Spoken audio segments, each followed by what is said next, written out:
Hello दोस्तों, नमस्ते, प्रणाम। आप लोग कैसे हैं? आशा करता हूँ आप लोग अच्छे होंगे।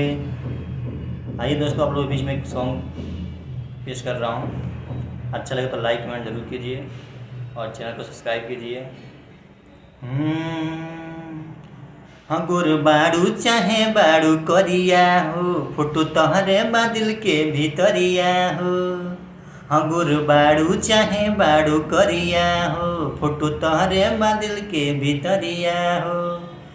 तो वो करे जा तार धुक धुक काहे करे जान। अरे इतना सुंदर बाहर पी सहेलियो तो पे मरे जान। कि जहाँ जाले तोहरे ऊ बड़ाई खाली करे जान। तो दोस्तों, गाना कैसे लग रहा है आप लोगों के लिए? प्लीज बताइए। प्यारे नाही होला पगली कबो एक तरफ से, नइखे विश्वास तो धके देखल न शौक से। डरे लागेला कि तोहके पटाली हो, फेविकोल लेखा तोहके सटाली हो। करो न फिल हम देहब ना दिल भले केतनो लाइक करे जान। अरे इतना सुंदर बाड़ की सहेलियो तो पे मरे जान। कि जहाँ जाले तोहरे ऊ बड़ाई खाली करे जान। अरे इतना सुंदर बाड़ की सहेलियो तो पे मरे जान। हेलो दोस्तों, गाना कैसे लग रहा है कमेंट में ज़रूर बताइए। कहेले सुनीले औरी धक्का धड़कन हो, पहिला लया खरी तू ही हो पसान हो।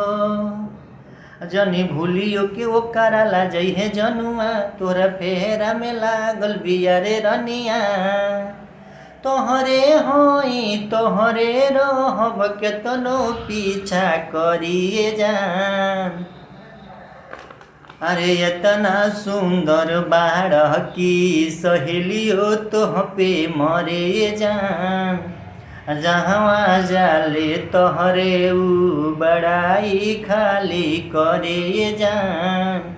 अरे इतना सुंदर बाड़ की सहेलियो तो पे मरे जान। जहाँ जाले तोहरे ऊ बड़ाई खाली करे जान। गोर बाड़ू चाहे बाड़ू करिया हो, फोटो तोहरे बादल के भीतरिया हो। तो ये करे जा तो हर धुक धुक काहे करे जान। अरे इतना सुंदर बाड़ की सहेलियो तो पे मरे जान। जहाँ जाले तुम्हें ऊ बड़ाई खाली करे जान।